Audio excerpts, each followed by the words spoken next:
Nacido el 11 de noviembre de 1928, Carlos Fuentes es considerado en la actualidad como uno de los escritores de habla hispana más importantes, más brillantes y más vigorosos de este siglo. Fuentes publicó su primer libro en 1954, titulado Los días enmascarados. Sin embargo, es La región más transparente, escrita 4 años más tarde, la obra que le abre las puertas del reconocimiento mundial. A partir de entonces, ha escrito numerosos cuentos, ensayos, obras teatrales, guiones cinematográficos, artículos periodísticos, ensayos y novelas. Entre otras de sus obras destacan Aura, La muerte de Artemio Cruz, El espejo enterrado y Cristóbal Nonato. Por su enorme y deslumbrante obra literaria, Carlos Fuentes ha recibido los más importantes premios que se otorgan en lengua española, como el Premio Cervantes que obtuvo en 1987 y el Premio Príncipe de Asturias en 1994. Hombre polémico por su obra, por su visión política, Fuentes ha sido desde hace varios años un permanente candidato al Premio Nobel de Literatura. La frontera de cristal, en el que aborda las relaciones entre México y los Estados Unidos, es el más reciente libro publicado por Carlos Fuentes, un mexicano cada vez más universal con quien nos ubicamos en un lugar estratégico y de privilegio.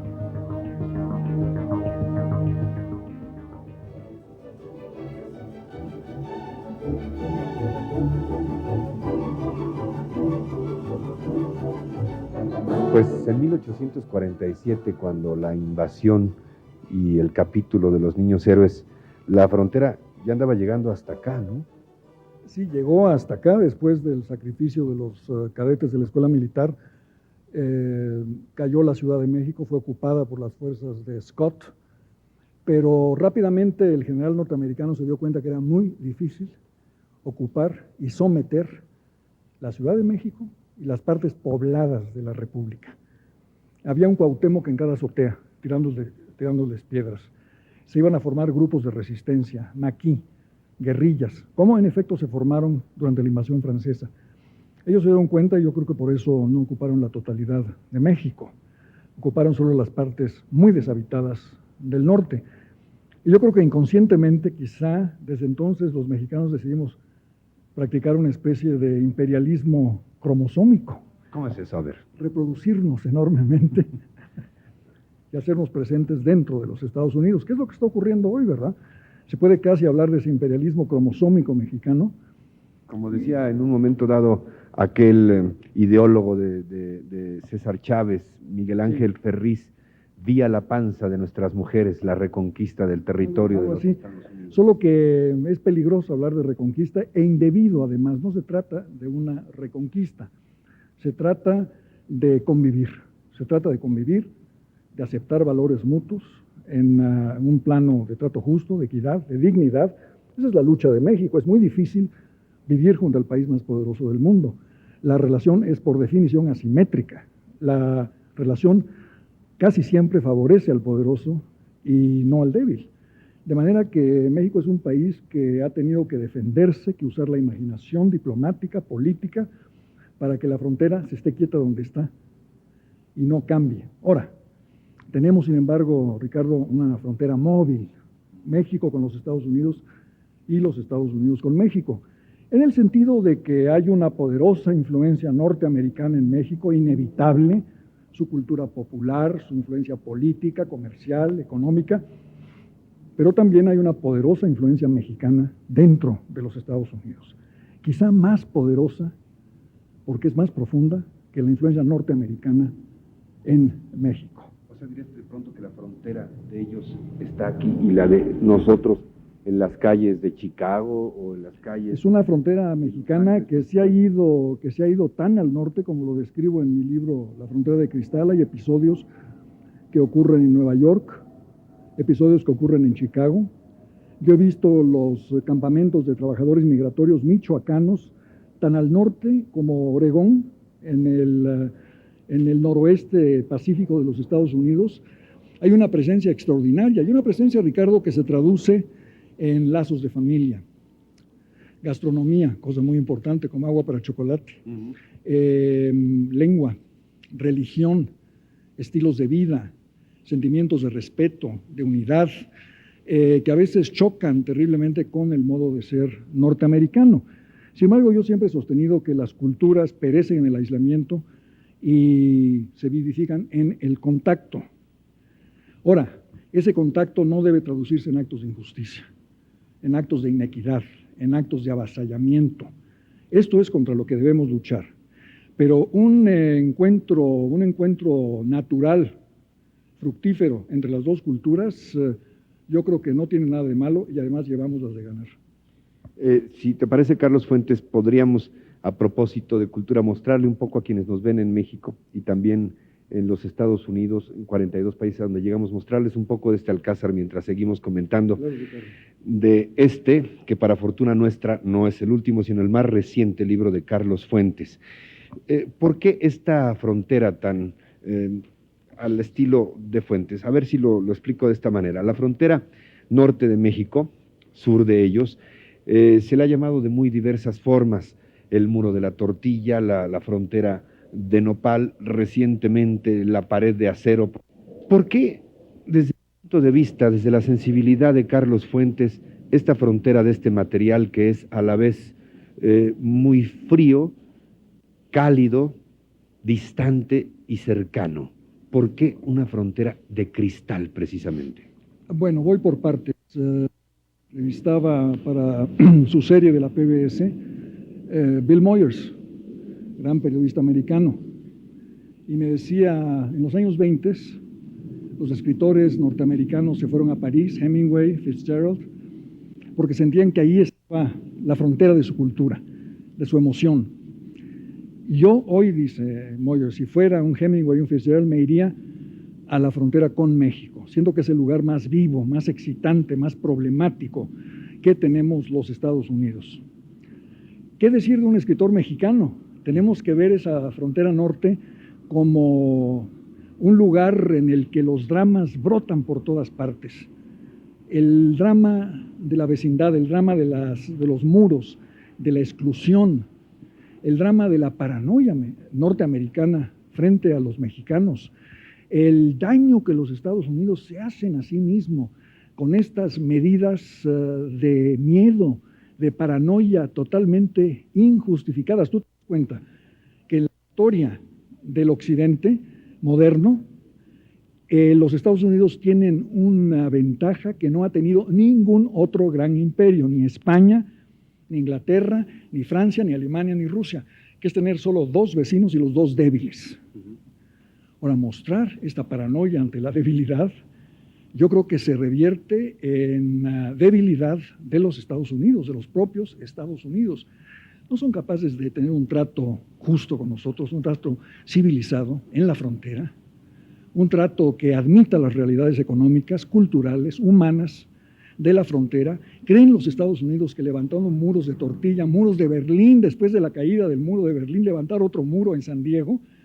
¿Creen que con esto van a resolver algún problema? No se trata de un problema policíaco, no se trata de un problema de salud pública en el que hay que aislar a los mexicanos, impedirles que entren. Hay que admitir las realidades y someterlas a la ley, a la diplomacia y a la imaginación. Ahora bien, yo le preguntaría a Carlos Fuentes si nosotros no somos capaces de abandonar este síndrome de la sujeción, porque continuamente nos la pasamos dando explicaciones, no sé qué más quieren, les vendimos o les dimos la mitad del territorio, nos sujetamos. Les dimos a García Ábrego y nuestra sangre para que siembren, para que cosechen y para que construyan. Hemos sido unos socios nada molestosos en el TLC, y yo no entiendo si aparte de todo vamos a seguir siendo siempre sujetos de esta vigilancia. Mira, tu pregunta amerita varias respuestas. Por un lado, yo creo que sí, los dos gobiernos, el de México y los Estados Unidos, dejan un poco que las cosas rueden. No llegan a los acuerdos fundamentales que podrían llegar. Es un poco como si el gobierno de México dice, bueno, hay todos estos problemas, pero finalmente nuestros trabajadores nos envían 3,000 millones de dólares al año. Es uno de los principales ingresos de divisas que tiene México. Vamos a dejar que las cosas más o menos rueden. Y los Estados Unidos también encuentran cómodo, sumamente cómodo, acosar, hostigar al trabajador migratorio en épocas de crisis, convertirlos en fáciles chivos expiatorios de problemas originados dentro y exclusivamente dentro de los Estados Unidos. Y las cosas de esta manera pues pueden rodar porque conviene utilizarlos, explotarlos en tiempos de bonanza a nuestros trabajadores, porque conviene hostigarlos en tiempos de crisis. Se podrían hacer muchas cosas, Ricardo. El gobierno de México podría invertir en las regiones perfectamente definidas, en los estados de la República perfectamente definidos, de donde va la mayor parte de la migración a los Estados Unidos.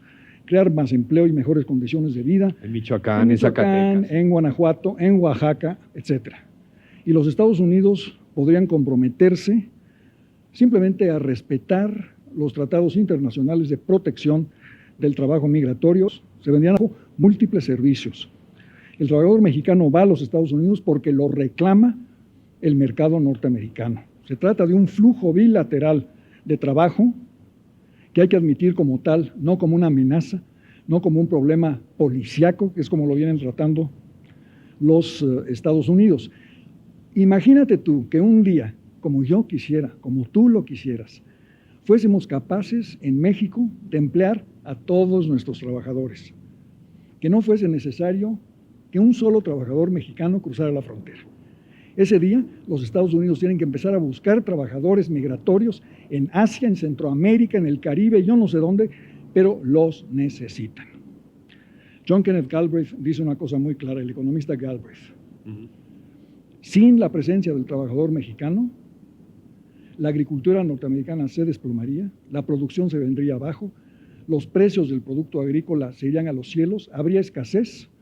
Son necesarios, admitámoslo, démosle trato humano. Ahora, en un momento de crisis profunda, de crisis de transición, de una economía industrial a una economía postindustrial en los Estados Unidos, de una economía de volumen, una economía de valor, los Estados Unidos sufren problemas como la falta de entrenamiento de obreros para las nuevas ocupaciones del siglo XXI.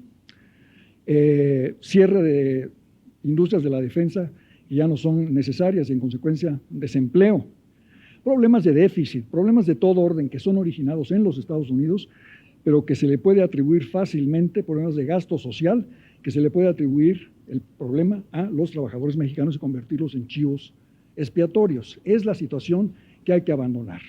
Es una relación mutua. Hay obligaciones y derechos de parte de México, fundamentalmente el de darle mejor nivel de vida y mejor empleo a nuestros trabajadores, y hay una obligación de parte de los Estados Unidos que es admitir que necesitan trabajadores, si no mexicanos, de alguna parte para cumplir servicios fundamentales en múltiples áreas de la actividad económica de los Estados Unidos. ¿Y qué hay de este complejo, de esta suerte de complejo que nos impone cada año la obligación de agachar la cabeza a ver si el maestro nos aprueba o no nos aprueba y nos sigue ayudando como papá o tío, en este caso generoso? Bueno, ese es un sistema establecido por ley en los Estados Unidos, lo tienen que cumplir. A mí no me acompleja. Yo creo que en la situación que estamos viviendo, toda esta problemática se ha complicado, se ha vuelto más aguda porque estamos viviendo un año electoral norteamericano. Entonces, el problema del trabajo migratorio, el problema del libre comercio, el problema del tráfico de droga, el problema de la justicia en México y de la corrupción en México van a ser temas electorales dentro de los Estados Unidos. Los van a aprovechar los republicanos, sobre todo energúmenos como Buchanan, y el gobierno de Clinton se va a tener que defender y hacer algunas concesiones, como las está haciendo sobre todo en el terreno migratorio, anunciando que habrá vigilancia más estricta, leyes más duras, etcétera, etcétera. Pero estos son problemas con los que vamos a tener que lidiar los mexicanos en este año electoral. Tenemos que hacer presente en el campo migratorio esto que te acabo de decir.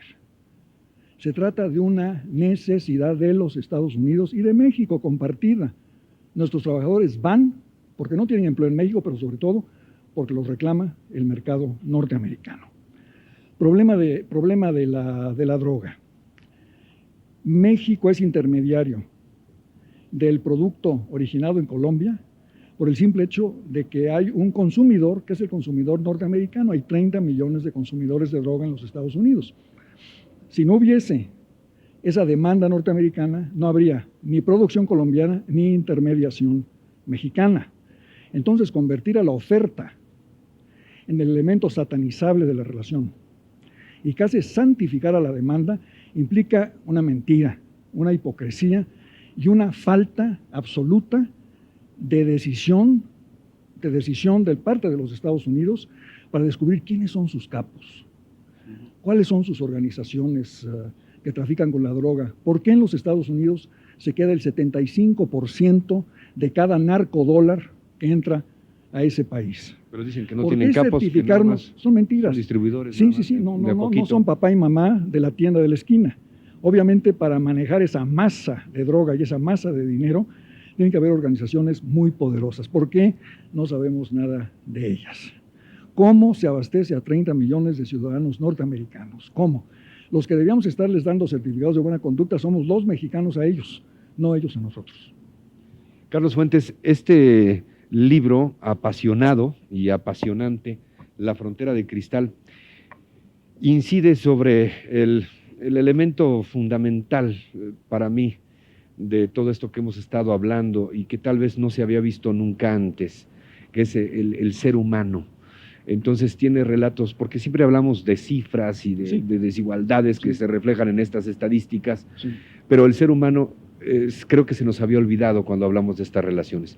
Y este libro tiene relatos tan contrastantes como el relato desgarrado de esta Malintzin, de las maquiladoras, de esta joven que trata de ganarse la vida, y en contraste el libro que le da, el relato que le da título al libro, esta frontera de cristal, que es realmente conmovedor, el de un joven profesionista que pese a sus aspiraciones es contratado en una jornada infame para ir un par de días, medio comer y limpiar ventanas en un edificio de Nueva York. Yo no sé qué tan cerca estamos en la realidad de esta ficción de Fuentes. Bueno, no es tan ficción porque se ha discutido en algún momento que una manera de evitar el problema de la migración mexicana, tal como lo conocemos, de la migración indocumentada, en consecuencia ilegal, es transformar la aportación de trabajo mexicano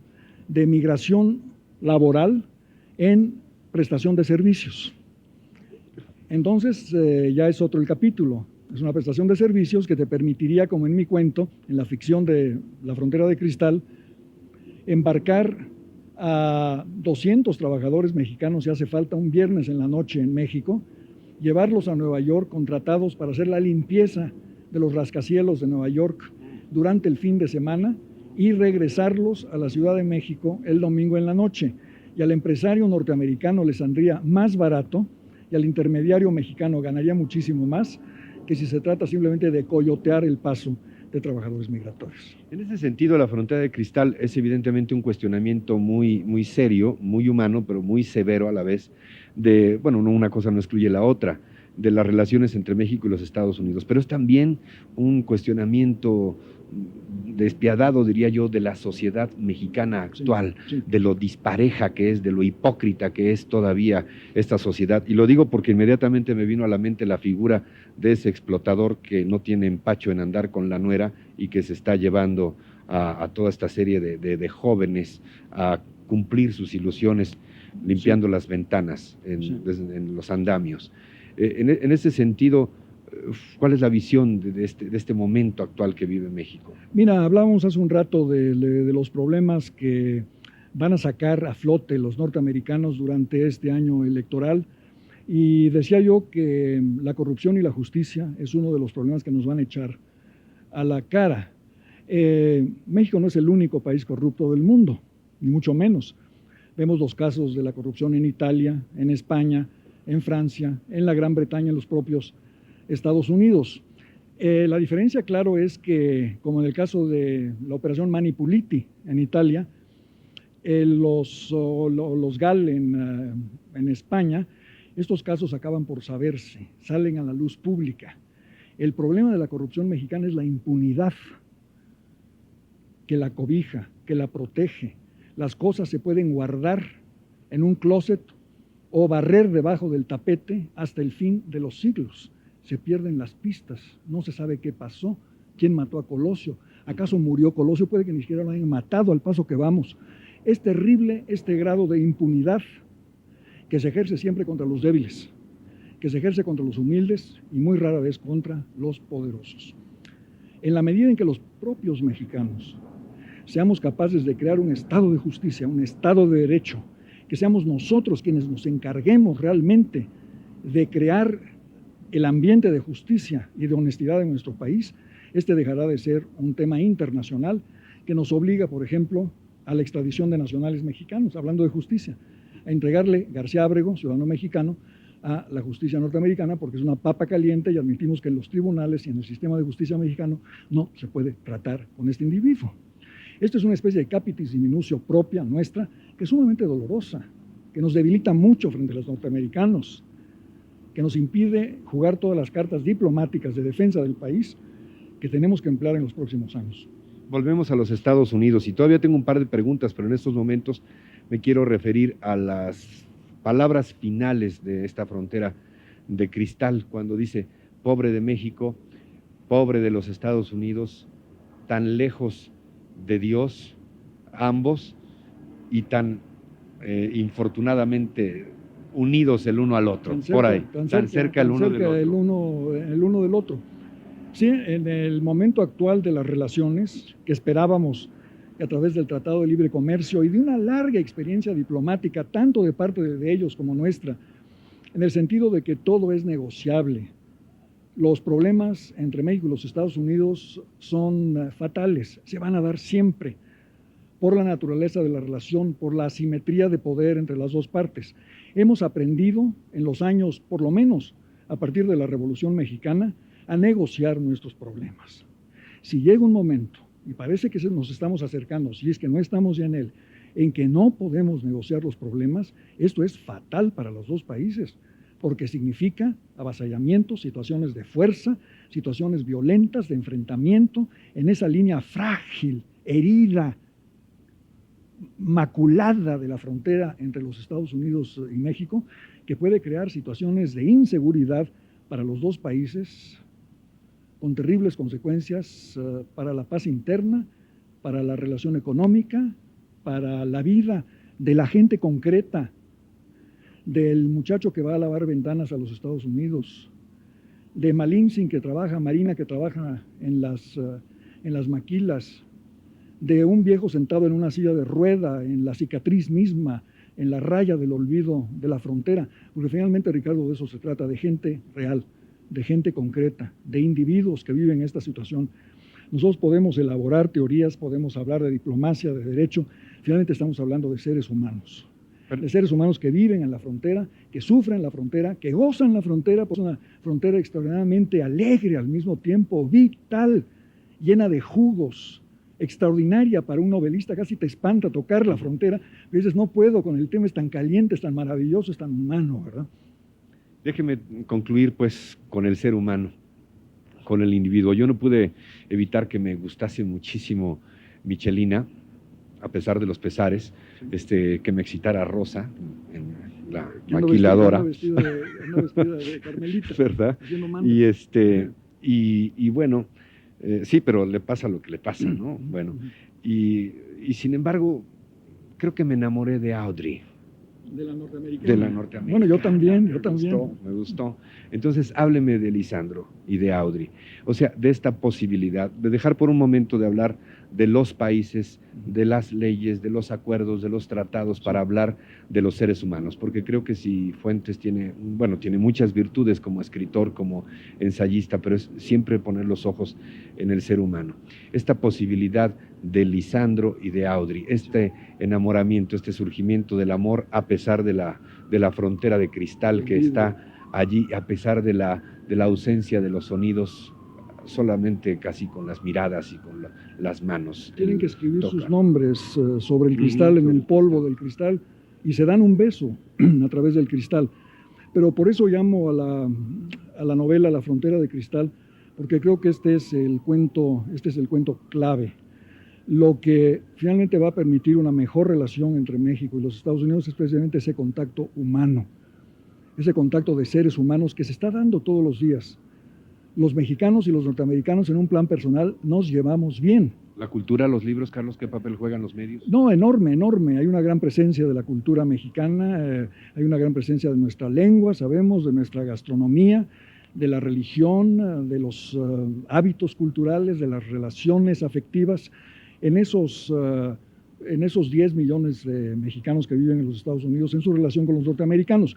Lo que quiero decir es que a mí me gustaría poder trasladar lo mejor de la relación afectiva que se da entre mexicanos y norteamericanos y que se da todos los días en muchas partes de México y de los Estados Unidos al plano de la relación política, de la relación económica, de la relación de derecho entre los dos países. Un escritor es un loco, Ricardo, es un loco que cree que lo que se puede hacer con las palabras se puede hacer con los hombres y las mujeres. Si podemos crear una construcción literaria o poética, ¿por qué no trasladar esa misma belleza, esa misma intensidad de la literatura a la vida real de los hombres y de las mujeres? Pero incluso cuando se ha trasladado a la vida de los hombres y las mujeres, ¿cómo la trasladamos a la esfera de la economía, del comercio, de la diplomacia, de la ley? Ahí nos encontramos de repente con abstracciones que si no volvemos al ser humano concreto y a la relación concreta que se puede dar entre seres de culturas diversas, entonces vamos a estar perdidos.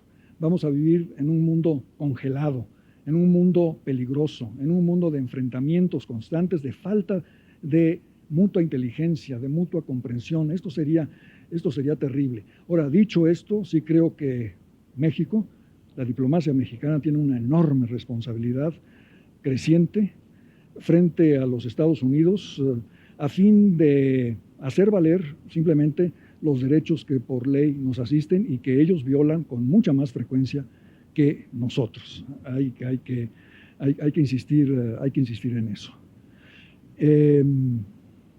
Bueno, hazme otra pregunta. Para concluir, yo quisiera, independientemente de lo que nos quiera decir Carlos Fuentes, expresarles a ustedes de verdad con una gran emoción que esta frontera de cristal no es una lectura, no es solamente una lectura, es una experiencia vital, intensísima, y agradecerle a Carlos Fuentes lo que nos ha dado con sus obras, lo que nos está dando con esta frontera de cristal especialmente, y agradecerle esta nueva lección de vida. Siempre es muy grato hablar con Carlos Fuentes, lo hemos hecho cíclicamente por ahí de cada 5 o 6 años, y yo entiendo que este es un capítulo más en la creación del escritor, y le agradezco al escritor y al ser humano esta experiencia revitalizante de conversar.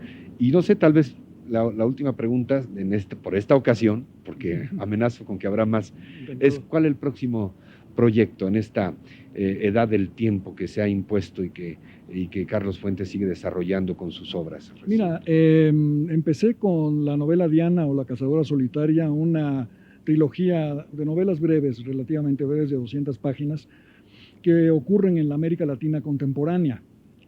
En Diana la cazadora solitaria sucede en México y en los años 60, y como una prolongación de esa década, digo yo, que se negaba a morir. Y trata de los traumas de los 60, Tlatelolco en México, Vietnam en los Estados Unidos.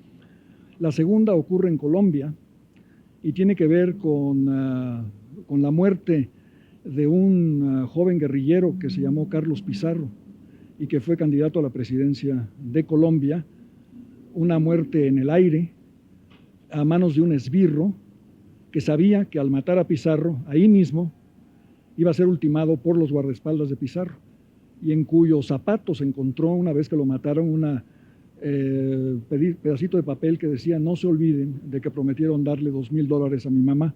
¿Y la tercera historia, Carlos? La tercera historia es bastante autobiográfica, tiene que ver con un amigo mío, un niño que yo conocí en Chile cuando yo estudiaba. Yo tenía 13, 14 años. En la escuela había un niño bastante deforme, tenía deformidades físicas, y yo lo protegía un poco contra contra los fortachones de la escuela, Abusos, los bullies, las burlas. los bullies, y lo perdí de vista. Años más tarde, a través de Orlando Letelier, que fue ministro de Relaciones de Allende, Sí, y luego murió asesinado en Washington, volado en Washington por los esbirros de Pinochet, me enteré de la existencia del destino de este amigo mío que había sido torturado y muerto en uno de los campos de concentración de Pinochet en Chile. Tú sabes que Pinochet enterraba a sus víctimas políticas en dos cadáveres por caja para evitarle gastos al erario público. Que vimos esta América Latina sumamente dramática, conflictiva, llena de dramas políticos y humanos. Y como a mí lo que me interesa mucho en mi literatura es ese cruce de caminos donde el destino personal y el destino histórico se cruzan, pues estas historias que te cuento son precisamente lo que más me atrae como escritor. Y yo creo que, para fortuna nuestra, seguiremos teniendo esta visión de gran alcance de Carlos Fuentes y esta visión intensa de Carlos Fuentes sobre todos y cada uno de los seres humanos. ¿Qué tenemos en común y qué cosas nos separan a unos y a otros? Hablando de diferencias, tú que has viajado tanto por todos los lugares, hablando de diferencias idiomáticas, genéticas, etcétera, ¿qué nos une? ¿Cuál es la cosa? A los mexicanos. Ajá, a los mexicanos, a los mexicanos en particular, a los seres humanos. No, yo creo que tenemos una idea de nación, una idea de Estado, una idea del pasado, una idea de la continuidad cultural, una enorme pasión, Ricardo, para lograr que la enorme riqueza y continuidad de la cultura mexicana termine por reflejarse en las instituciones políticas y en la vida económica del país. La gran división de nuestro país, el gran abismo, es entre esa riqueza cultural y la pobreza de la política y de la economía mexicanas. Podemos hacer que la cultura extraordinariamente valiosa que hemos hecho los mexicanos, la civilización creada por los mexicanos, finalmente se refleje con fidelidad en las instituciones políticas y en la vida económica, que lo que es continuidad supla la fractura espantosa de nuestras sucesiones políticas y de nuestros descalabros económicos. Podremos lograr eso. Podemos lograrlo con unidad, solo si mantenemos una idea de la nación, una idea del Estado, una idea de la sociedad, una idea de la comunidad, un recuerdo del pasado y un deseo muy vivo para el porvenir. Carlos Fuentes, muchas gracias. Gracias por esta conversación que para mí ha sido espléndida. Permítame. Y gracias también por esta frontera de cristal. Qué bueno tener un lector como tú. Gracias siempre. Adiós, Ricardo. Gracias siempre.